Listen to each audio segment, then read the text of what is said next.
Olá, pessoal. Aqui é a professora Fernanda Lígia. Sou professora da disciplina de Fundamentos de Lógica e Algoritmo, junto com a professora Camila Taumaturgo, do Instituto Federal do Rio Grande do Norte, campus São Paulo do Potengi. Hoje a gente vai falar um pouco sobre operadores lógicos, uma introdução aos operadores lógicos. Lembrando que em aulas anteriores a gente já falou sobre lógica, a importância de você estudar lógica e desenvolver o raciocínio lógico não só para o seu cotidiano, mas principalmente se você quiser escrever algoritmos e programas de computadores, é importante trabalhar isso. A gente também já viu que são proposições, a gente já fez uma introdução à lógica proposicional. Então, a aula de hoje é uma continuação dessas aulas anteriores. É importante ter assistido e entendido tudo dessas aulas anteriores, tá certo? Então, vamos aos operadores lógicos. Quais são os objetivos da nossa aula, né? Os objetivos, você vai visualizá-los e ao final dessa aula você vai observar se você conseguiu atingir esses objetivos aqui. Caso contrário, é importante que você volte e assista aquilo que você teve mais dificuldade, para que você possa seguir em frente no curso de uma maneira mais tranquila, tá? Então, nosso primeiro objetivo vai ser entender o que é um operador lógico, que é o assunto, né, da aula. Conseguir diferenciar proposições simples e compostas, o que é que elas têm a ver com o operador lógico. E conhecer os principais operadores lógicos. Esse ponto em específico é realmente só conhecer. Eles vão ser melhor detalhados em aulas posteriores, né? A aula de hoje é só para apresentá-los. Então vamos lá. Operador lógico. Talvez essa expressão operador lógico seja novidade para a maioria de vocês. Mas as palavras operador e lógico, em específico, separadamente, acredito que não sejam novidade, né? Vocês já tenham trabalhado, já tenham ouvido falar dessas palavras de maneira independente. Então, vamos aqui tentar ir atrás desse conhecimento que vocês já têm sobre essas palavras para tentar entender o que seria o operador lógico. Primeiro, a gente pensar o que é um operador. Dentro do contexto da matemática, da lógica, né? Porque essa palavra em português ela tem outras aplicações, mas dentro do contexto da lógica matemática, dentro da matemática, um operador ele permite que a gente execute operações sobre elementos. Esses elementos são os operandos. Por exemplo, tem operadores que vocês já são familiarizados com eles nesse ponto, eu tenho certeza, que são os operadores aritméticos. Por que a gente está vendo isso? Para vocês tentarem entender o que é um operador, para tentar depois estabelecer essa conexão. Se o operador aritmético que eu conheço funciona assim, agora a gente vai tentar entender como é que funcionaria o operador lógico. Então, por exemplo, provável que vocês já tenham feito, né? Eu tenho certeza que vocês já fizeram operações de soma, 5 mais 3, multiplicação, subtração. Então, os operadores aqui, no caso, são o mais, vezes, a subtração.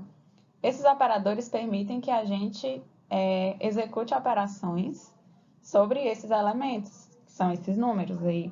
A gente chama isso de operando, em quem está sendo realizada aquela operação.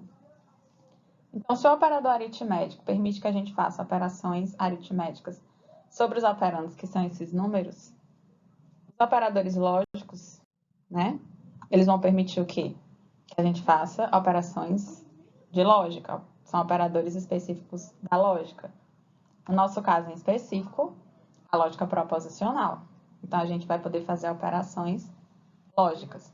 E quem é que vão ser os operandos? Ali a gente tinha números. Os nossos operandos vão ser as proposições. Né? A gente está estudando lógica proposicional.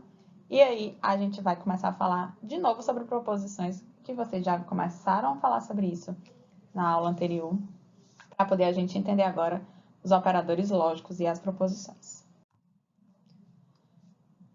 Adentrando um pouco mais em proposições, a gente vai agora entender a diferença entre uma proposição simples e composta e o que é que os operadores lógicos têm a ver com isso. Vamos aqui ver duas proposições, dois exemplos. O primeiro deles é a proposição P. E a FRN é uma instituição federal. E a proposição Q o IFRN possui 21 campi localizados no Rio Grande do Norte. São duas frases simples, com ideias bem diretas, a gente não vê elementos de ligação em nenhuma delas, né? São frases bem simples, bem diretas, com informação bem objetiva. Mas, assim, imagina, gente, no dia a dia da gente, quando a gente vai resolver problema, geralmente o problema a gente não consegue resumir numa frase, pelo menos ao ponto da gente conseguir entendê-lo profundamente para resolvê-lo. Para a gente resolver um problema, a gente tem que entender com profundidade, e a gente vai precisar de mais de informação do que uma frase, muito provável. Então, a gente vai precisar construir sentenças mais complexas. Se a gente, por exemplo, quisesse dizer isso numa frase só, essas duas frases. Se eu quisesse dizer, por exemplo, que o IFRN é uma instituição federal e possui 21 campi localizados no Rio Grande do Norte. Numa frase só, eu quis dar essa informação completa. Qual foi o elemento que eu usei aqui para fazer isso? Eu usei o I. O I foi um elemento de ligação aqui, né? A gente fez uma conjunção dessas duas frases.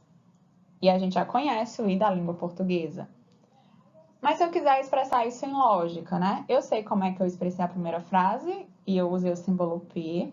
A segunda frase eu usei o símbolo Q, né? Aqui, ó. Essa frase aqui é o P, essa é o Q. E se eu quiser expressar essa frase grande toda?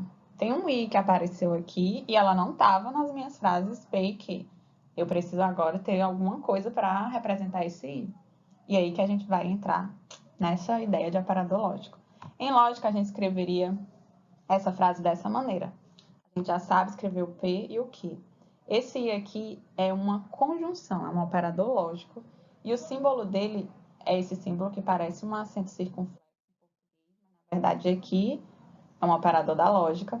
E o que ele está dizendo é que essa minha frase aqui, na verdade, é uma conjunção entre a proposição que eu estou representando pela letra P e a proposição que eu estou representando pela letra Q. E eu posso também atribuir uma letra para representar essa proposição aqui maior. Eu vou chamar, por exemplo, de P grande, P maiúsculo. É uma convenção. Geralmente, as frases que são compostas por outras frases menores, a gente coloca letras maiúsculas nela. E aí, né, essa frase que eu acabei de dizer, né, uma sentença, uma frase que é composta por outras menores, é aí onde a gente chega na diferença entre proposição simples e proposição composta. Aqui, por exemplo, a gente tem uma ideia simples, são frases bem simples, a gente não vê uma construção mais elaborada com elementos de ligação.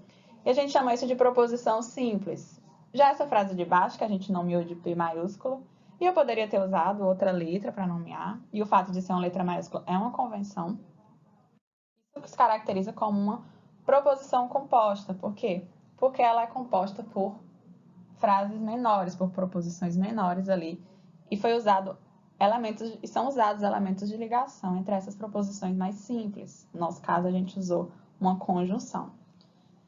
Então, a gente pode dizer que uma proposição simples é uma proposição que dentro dela não tem mais de uma, né? É uma ideia simples, direta. Por exemplo, João é estudante. Vou chamar aqui de B, João é estagiário. Já a proposição composta é uma proposição que você vai formar a partir de outras mais simples. E para isso, né, para você conseguir fazer essa conexão entre as proposições mais simples, você vai utilizar os operadores lógicos, que é o tema da nossa aula de hoje. Por exemplo, João é estudante estagiário, é uma proposição composta criada a partir dessas duas proposições simples aqui, tá? Então, basicamente, a gente usa os operadores lógicos para criar proposições compostas. Professora, que tamanho pode ser essa proposição composta? O tamanho que for necessário para expressar o seu problema. E dentro dela você vai ter uma série de outras, e você vai poder usar vários operadores. Aqui a gente está ouvindo um, mas você pode pensar numa ideia onde você tenha vários operadores ali, certo? Vou dar aqui alguns exemplos para vocês. Por exemplo, Luísa não fala francês. Eu tenho aqui uma palavrinha que está modificando, né? Se eu chamar Luísa fala francês da minha frase original, o não está modificando o sentido dela. Exatamente o contrário do sentido original, certo? Eu posso, por exemplo, ter frases em que entre elas, né, proposições que entre elas a gente vai ter elementos de conexão, por exemplo. Pedro é atleta e Camila é professora. Eu tenho a frase Pedro é atleta, eu tenho a frase Camila é professora e eu estou usando o i para fazer a ligação entre essas duas frases e criar uma única. Comprarei arroz ou macarrão. Se eu fosse ver essas duas frases em separado, seria comprarei arroz ou comprarei macarrão. Se eu coloco isso numa frase só, eu uso o ou. No meu caso específico, eu estou querendo dizer ou. Poderia ter usado o i, mas eu estou dando um exemplo aqui com o ou. E também você pode expressar uma ideia de uma condição, uma relação de causa e consequência. Por exemplo, se você tiver dúvidas, então ligue para mim. Eu estou estabelecendo aqui uma causa, se você tiver dúvidas, uma condição. Estou dizendo que a consequência disso é ligar para mim. Olha, se você tiver dúvidas, ligue para mim. Também posso estabelecer condições de causa e consequência de outra maneira. Por exemplo, o desconto será de 10% se somente se o pagamento for à vista. Aqui eu estou querendo dizer que a única maneira do pagamento do desconto de 10% ser dado é o pagamento sendo à vista. Então, nessas duas frases aqui eu expresso condições, nessas duas eu expresso conexões, conectivas, né? Tipo como se estivesse juntando essas frases. E aqui eu estou estabelecendo uma modificação em uma frase.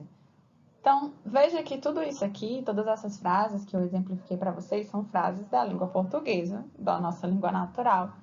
Se a gente pensar em outra linguagem, como o inglês, por exemplo, falando aqui de línguas que nós, como seres humanos, usamos para nos comunicarmos. São línguas que são bem ricas, que inclusive podem ter ambiguidade, né? Ter duplo sentido.